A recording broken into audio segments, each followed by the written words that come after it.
અમારા દેશમાં નારીને હંમેશા દેવી સમાન માનવામાં આવી છે. અને તમે સાલો અમારી બેન બેટીઓને સિંદૂર ભૂસ્યા, અમારી બેન બેટીઓના આત્મા ઉપર ઘા કર્યો. તો આ પણ ભારત રહ્યું ને, પહેલાં જેવું નથી. બદલો લેવાનું બધું જાણે છે. તમને તો સાલો અંદર ઘરમાં ઘૂસીને માર્યા. ખબર પડી તમને? 10 દિવસે તમે ભોંકતા હતા, આવો આવો ચા પીવડાવી, આમ કરી નાખશું, તેમ કરી નાખશું. ખબર એ રહી? આટલી જ વાર લાગે. બાકી આ વખતે તો ભારતીય સેનાએ ખાલી ઓપરેશન સિંદૂર લોન્ચ કર્યું હતું.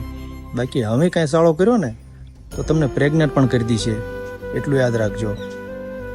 બાકી ભલે અમારા દેશની પબ્લિક અમારા જવાનોની ઇજ્જત ના કરતી હોય, એને ટ્રેનમાં બેસવા સીટ પણ ના આપતી હોય, અથવા જવાનને એનું કામ હોય ને સરકારી કામોમાં એના 10% ખવડાવતી હોય, પણ અમારા દેશનો જવાન જ્યારે વાત અમારા દેશની આવશે ને ત્યારે બધું ભૂલી જશે અને દેશ માટે સૌથી પહેલો ઊભો રહેશે.